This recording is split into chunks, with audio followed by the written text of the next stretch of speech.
Tonight on Greater Boston, I'm Sue O'Connell in for Jim Braude. Former President Donald Trump has been very vocal about who he wants to see succeed in primary elections. So what do the results so far tell us about his ongoing influence and the future direction of the party? Then, with no parade for the third year running in Boston, we're looking at the future of pride in the city. Since the political rise of President Trump, many believe the Republican Party at large has been firmly remade in his image. And some of this week's primaries help support that theory, with solid wins for Trump-backed Senate candidates J.D. Vance in Ohio and Ted Budd in North Carolina. But as for his endorsement in the Idaho governor's race, that candidate lost by more than 20%. And in Pennsylvania, Trump-backed Oz, better known to most as Dr. Oz, is neck and neck with his establishment opponent. But then there's Doug Mastriano, who paid for buses that got people to the Capitol riot and attended himself, falsely claiming the election was stolen.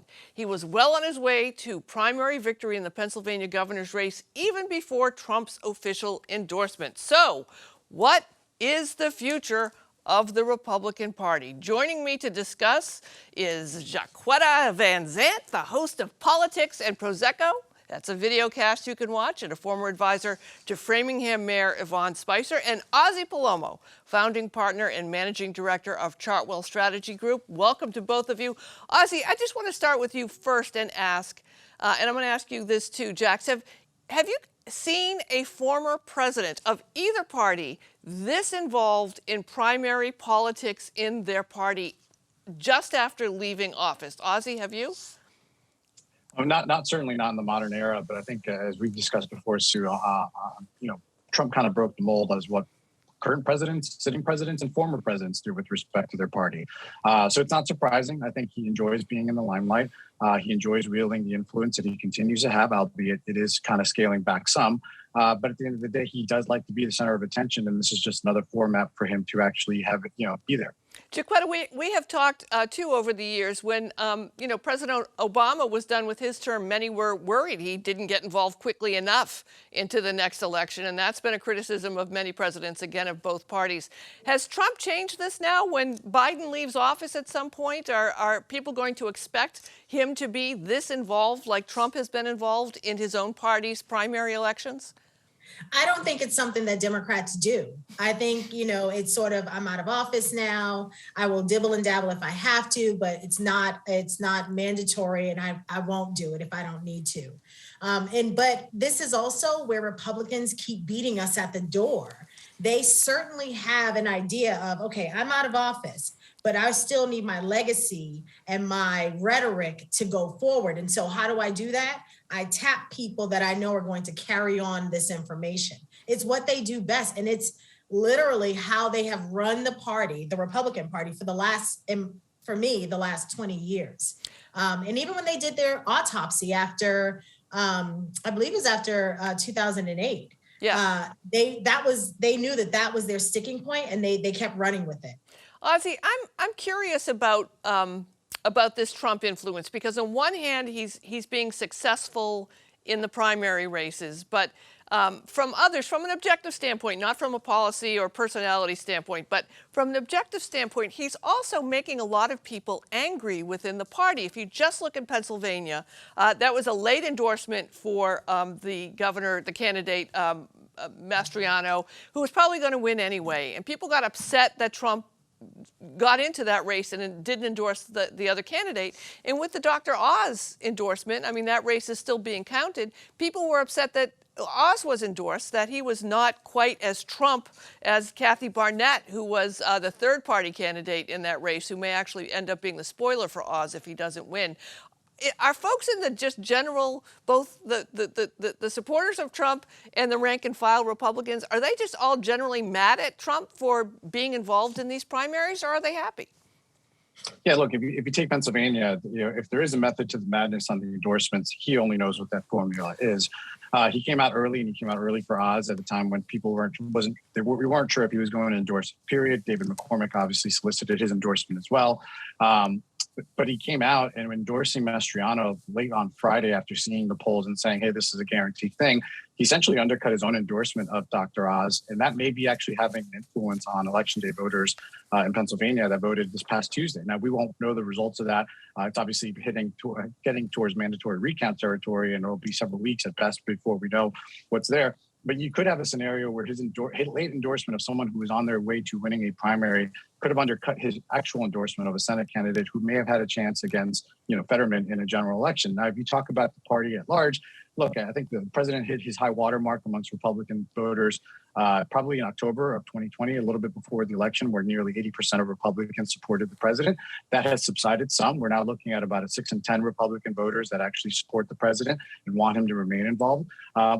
But again, that has gone down roughly 20% from his high watermark, which to me is an indication that he certainly has broad support within the party, and there's no denying that. But it's not monolithic. You talked a little bit earlier about some of the gubernatorial races that he's losing, and the polls are correct. He's about to have an embarrassing loss to Georgia with David Perdue down 36 points. So I think a little bit it depends on where the endorsements are, who the candidates are, and what the electorate looks like. An endorsement in Pennsylvania is not the same thing as an endorsement in North Carolina. Endorsement in Georgia is not going to play as the way, him endorsing Herschel Walker in a Senate race. It's not the same endorsement if he steps into the New Hampshire Senate race that we have in our own backyard. One area to look at where he's kind of waiting to see where it's going to land before he makes an endorsement is Missouri. There's a lot of fear that he's going to come out and endorse someone crazy like Eric Greitens. So the party's been trying to keep him at bay at best. But my sense is that once he sees a poll that shows who that winner is going to be in Missouri, he wants to keep that Senate train running as far as successful endorsements like he's had in Ohio and North Carolina. I want to talk a little bit about Doug Mastriano some more in Pennsylvania, the gubernatorial nominee for the GOP. We rarely talk this deeply about state elections that are outside of our region, but Trump's involvement in it makes it newsworthy. And of course, Mastriano is also newsworthy, as I said, because of his involvement in the investigation that the Senate committee regarding his involvement at the January 6th riot. I want to play a clip from him winning the gubernatorial race, talking about what his campaign was built on. Let's take a listen. 1 Corinthians 1:27 gives us all hope. God uses the foolish to confound the wise and the weak to confound the strong, right? That's his story. And he uses people like you and me to change history.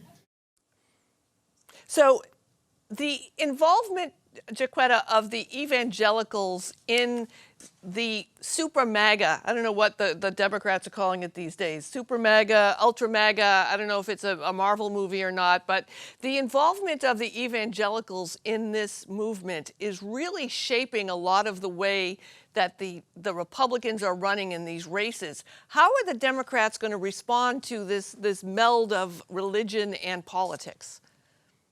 I think the first thing is they have to stop being scared to talk about it. I think what we see from the left is there's an embarrassment that comes with some of these candidates. So you'll see a lot of what I try to put it into segments, the grand old party, the Reagan Republicans, those people who understood that, yes, I want small government, but I'm also about making it an equal playing field, where the Democrats we won't talk about these issues. The Republicans are going to eat their own, and that's fine. Let them do it. But we're afraid to have conversations. We're afraid of the Thanksgiving conversation. I don't want to talk about politics. I don't want to talk about religion. I barely want to talk about music. We're not having real conversations because a part of those real conversations means some accountability from the Democrats, that they have been able to say, well, we're going to rise above this and not talk about it. I believe in when they go low, we go high, but I also believe in getting in someone's face and saying, no, you are not correct about this, and we are not going to let you perpetuate this lie. And the Democrats just haven't done that. And they're very silent. We haven't gotten very far away from that Republican autopsy that was done, I think was that you mentioned, Jacquetta, too, about the issues that the Republicans are pushing forward that are getting people out to vote. I want to play another clip from Doug Mastriano, basically talking about some of the reasons why people went out to vote for him. And you remember when the schools shut down and they mashed up your kids, deprived your kids of athletic opportunities, scholarships, of their education, of their prom, of life, masking them up for no scientific reason to do that? Not in my Pennsylvania, what do you say? So, Ozzie, this again is a candidate who doesn't believe that Joe Biden legitimately won the presidential election. Is this the kind of race that we're going to see from a number of Republicans, both on the statewide level and on the races during the midterm elections here for Congress? Yeah, look, most of the elected officials I deal with and most of the candidates I deal with, 2020 has been settled, right? Joe Biden is the duly elected president of the United States. He's currently serving. And I don't think there's some, broader conspiracy theory amongst the broader Republican Party. There's still obviously a faction that will use that to carry forward a message. But I think it's going to depend on candidates and it's going to depend on which region of the country we're discussing. The electability and viability of candidates are something that both parties struggle with, quite frankly. And when, the reference made to Republicans eating their own, we have examples today of Democrats eating their own. If you take a look at what's happening in the New York map, particularly with Sean Patrick Maloney potentially challenging, an African-American member in the 17th district. So I think it happens with both parties. But again, electability and viability is something key that Republicans have struggled with in the past. If you take a look at, back, I think in 2012, when we had Senate races that, they put forward candidates that looked great in a primary because they were able to, incite the base to a point that they came out. They lost handedly, take Delaware for an example. So I know that the party at large is actually focused on expanding the party, growing the party. You talked about the autopsy. I think since then, the Republican Party at large has actually made good inroads with minority communities, particularly Hispanic communities.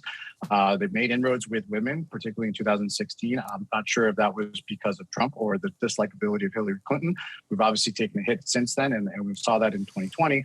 But the pocketbook issues that Doug Mastriano elaborated on is something that's real, and that's something that's going to be before a lot of candidates come November.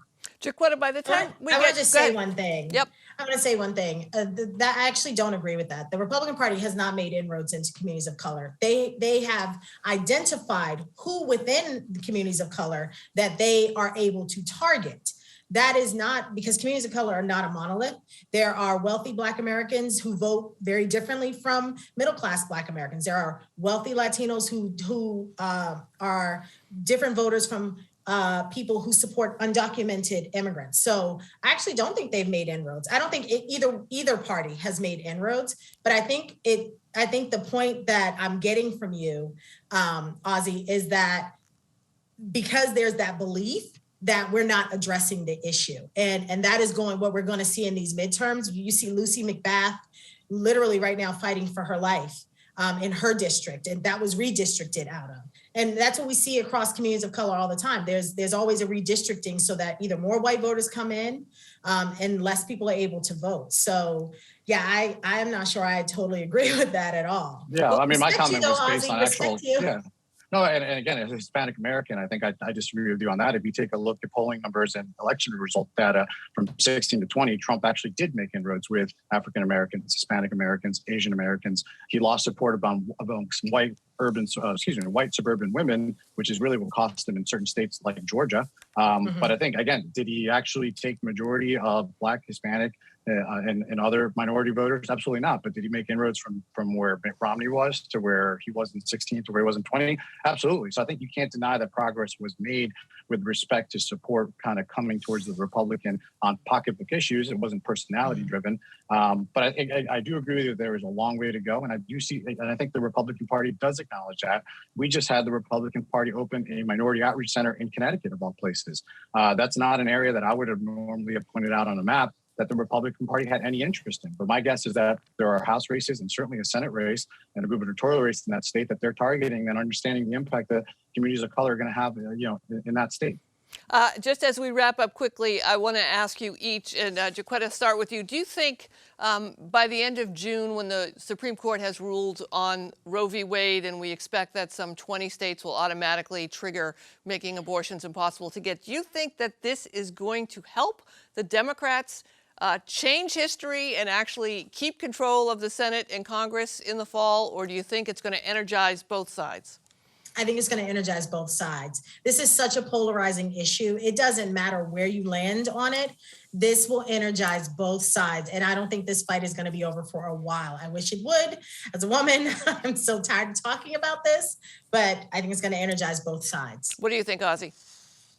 Yeah, I agree. I mean, look, I think Democrats going into the midterms were looking for something of a rallying call in order to get the base mobilized to where they were when Joe Biden got elected. And I think this could be that moment. But to the point made, I do think that it does mobilize a certain section of the Republican base, again, in different regions.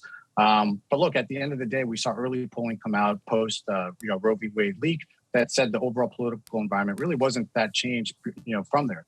It may change depending on what the final decision looks like come June, July. But at the end of the day, I go back to those pocketbook issues. You had JP Morgan come out today and saying that the national average price of gas nationally, now I'm not talking about in California, but nationally, could actually be $6 come August. I mean, that is a real hindrance, particularly in a region like the Northeast. That's going to impact everyone. So it'll come down to how mobilized each certain factions of each base get with respect to Roe v. Wade. But the economic impact, I think, of the inflation and a potential recession is going to be key as well.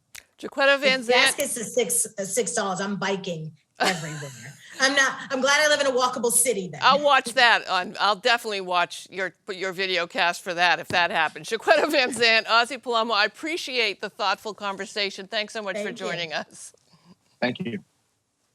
With Pride Month less than 2 weeks away, it's another bittersweet one in Boston. The city hasn't seen a Pride parade in almost 3 years thanks to the pandemic, and now it's not clear whether it'll ever be coming back. That's thanks in part to the organization behind the parade, Boston Pride, dissolving after more than 50 years amid complaints about the organization's all-white board of directors ignoring issues of race and transgender inclusion. Joining me are David Zimmerman, publisher of Boston Spirit magazine, and Grace Moreno, executive director of the Massachusetts LGBT Chamber of Commerce. Welcome to both of you. David, I want to start with you. You published an open letter to the Pride Committee in the latest issue of Boston Spirit magazine that, basically says in part, the selfishness of your act is unfathomable. For nearly a year, you worked with an outside firm on a transition plan to bring a new, more diverse board. Then, when the time came to finalize that plan, you took your books, your records, your financial documents, and you went home. What moved you to write about this now? The fact that we were coming up to Pride Month really was the impetus behind the timing of it. And just the fact that I've been seething on this for quite some time. I mean, we in the magazine, Reverend Irene Monroe, who you know well and you've had on the show many times, wrote an article for us about what happened. And we got no answers then, and we've gotten no answers since. And as I said, I think it is unfathomable that these people took this public trust, this public institution that they don't own. They were caretakers and they were stewards. And they decided to take it away from everybody with no explanation, no reason, nothing. For 50 years, there have been Pride boards in the city of Boston, many of whom in the 70s endured physical abuse, endured emotional abuse, just went through horrible times to get this off the ground and to get it happen. That board transitioned to a new board when their time had come to an end. Who transitioned to a new board? And this has been happening for decade after decade after decade. Peaceful transitions. Here's our information. Take it, grow it, run with it. And all of a sudden, this board, for some reason that they refused to explain, decided just to take their ball and go home. Grace, you've been advocating with the prior Pride Committee for years regarding issues of inclusion and involvement. And I'm not looking to relitigate what happened in the past, but you have been on the ground with other community leaders trying to come together to launch a new Pride Committee. I would think personally it's harder to build a new one than it would be to work on the framework, as David's pointing out, of a board that's been passed down through generations at least. What's been your experience over the past year, and how close are we, do you think, to having a new Pride Committee? Well, thank you. I agree with what David's saying. Basically, this group took something that didn't belong to just 5 or 6 individuals. It belonged to all of us in the community, and took their toys home. And that includes a listserv of 20,000 people that we don't have anymore, that we can't reach out to. It includes many, many assets that we don't have. The community has come together, and they're really, we've been all very intentional about making sure that we're not redoing what has happened with the last Pride. We want to be inclusive, and that includes those of us that sit in organizations of power to yield some of that power to community groups that don't have as much power as we do, right? At the chamber, we have a different position. So it's been a lot of conversations. I got to tell you, I've sat through vacation days that I've been on meetings with folks trying to get all the voices to the table. You start off by a segment saying we might never have another Pride. What I see the passion in the community is that Pride will be back and Pride will come together, because our family, the LGBTQ family, is not going to be stopped by just a group of people. It's just going to be really hard to regrow something that's been there for 50 years. Right. And so what we're doing this year is we're supporting a group at their chamber is supporting a group of community people that are doing a pop-up Pride on June 12th, Sunday, at the Boston Common. And what the pop-up Pride is doing is a lot of the folks, regular people are calling us and saying, hey, what can I do? Can I volunteer? Can I give you $20? Can I give you $40 to get this going? The mayor's been very involved and has been very supportive in finding a space and getting us the things we need to do it. So we're going to have something. We're going to come together on June 12th at the Boston Common. It's not going to be as wonderful and as beautiful as it's been in the past, but what we're hopeful for is that it's going to give the community an opportunity to do some healing, to come together and to start anew. We still have hope because the assets have not been turned over to the Attorney General's office from the old Pride Committee. So we still have hope that there will be some justice there and that they will at least turn over the listserv that would be very helpful in being able to reach people. David, has anybody from the Pride Committee responded to you regarding your letter? They have not. And as you know, another part of that letter, what I did is offered them open space in the magazine, unedited. We would not touch their words. They could run a letter in the magazine explaining why they did what they did. Tell us why. And I do think that the lack of diversity issue on the board was an absolute problem. There is no question about it. And it was an issue. I do not think, however, that had anything to do with why the board shut down and took everything and went home. What do you think happened then? What are you implying? One person's opinion, but the only reason I can think is that they just didn't want anybody to see what was in their books. Where are they in terms of, and Grace, maybe you know this answer, they are legally obligated to disperse that monies, from my understanding from reading the law, they to other organizations that are like-minded to them. Is there a time frame on when that has to happen? We've had some conversations with the Charities Department and the Attorney General's office, and I've asked those questions. One of the things that I understand is that the Attorney General's office has to validify or sign off on the charity closing. And one of those stipulations is that it's no longer needed in the community, which is not the case here with Pride. Now more than ever, we need Pride to exist so that we can continue to bring our community together around the issues that are important to us and from an advocacy perspective. The other piece is that they have to go through an entire review with the Attorney General's office to be able to be allowed to close down. My conversation with the Charities Department of the Attorney General's office was, well, it's clearly still a need, and there's clearly still other people who want to lead. I myself will put myself into, the last thing I need to be is on a board of Pride, but I will do it for a year to transition it to the right people. And there are other leaders like David and others who would step up and serve to make it get to the next place, and then hand it over to an equitable board that could be supported by the community. But apparently that's not, I don't know what's happened since then. I think it's unfortunate because by this time, they've given away all the bullhorns and the tables and, on all the various places, but there's still assets there. And apparently the money dwindled away. Apparently the money, I think David has some point there in saying, there's something that people didn't want us to see. And whatever that is hurting the community. Well, I would reiterate what David said. Certainly folks from the Boston Pride Committee are welcome to talk to me or to either one of you, to Bay Windows, to Boston Spirit Magazine, to rebut this. David, I want to talk to us as business people. You're the publisher of Boston Spirit Magazine. I'm the co-publisher of Bay Windows. Grace, you are with the Chamber of Commerce. There's been challenges, and I work at NBC, which has been a media sponsor of the prior Boston Pride.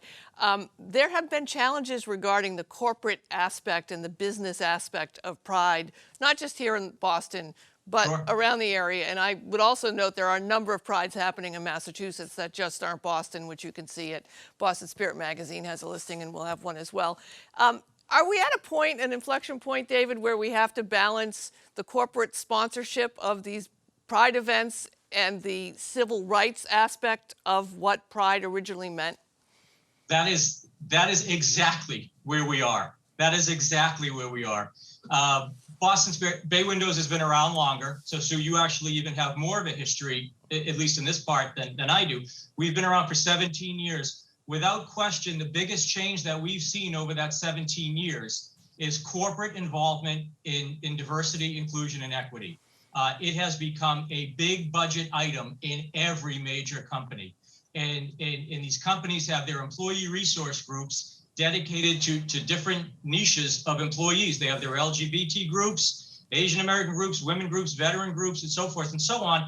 All of these groups get budgets and they get visibility.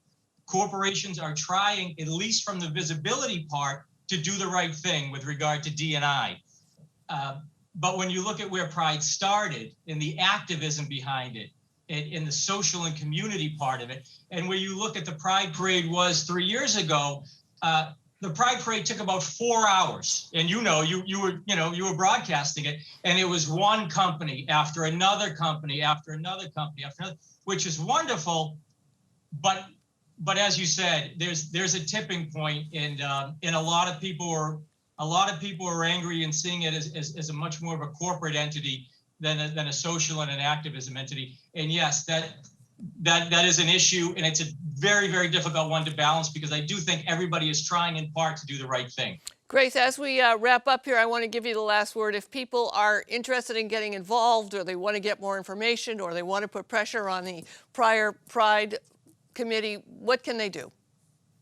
Well, I think there's two things right now. I think, as David just said, there's the corporate piece, and I think that this new Pride wants to include everybody, but there's also some reckoning that we've had to come to with the corporate sector around what does it really mean to be inclusive? You can't just slap your name on the front of this event and say you're inclusive and then not hire LGBTQ people or support trans people in the work or donate to our cause or even fight against us when there's legislation in the federal government or locally. If you really are a supporter, you really need to be a supporter. And at our chamber, we make sure that everybody who's a corporate partner signs on to being socially responsible and bring equity to the LGBT community. The other is we need people to show up on June 12th. People need to come out and bring their picnic baskets, picnic blankets, and be a part of the change that we want to see. And I think that, there's Pop-Up Pride has a website. You can come to our chamber and we'll have it, the Massachusetts LGBT Chamber of Commerce website, and we'll have it there for, I don't have it now to give to you, but we have one. And donate $20 because we're having to fund this ourselves. We're not going for corporate money this year. We're going through foundations, individuals, and then the rest of the LGBTQ nonprofits are pitching in to make it happen. All right, we'll leave it there. I thank you both for your involvement. David Zimmerman, Grace Moreno, thanks so much for joining me. Thanks, Sue. Thank you. That's it for tonight, but come back tomorrow for Talking Politics. Thanks for watching. Good night.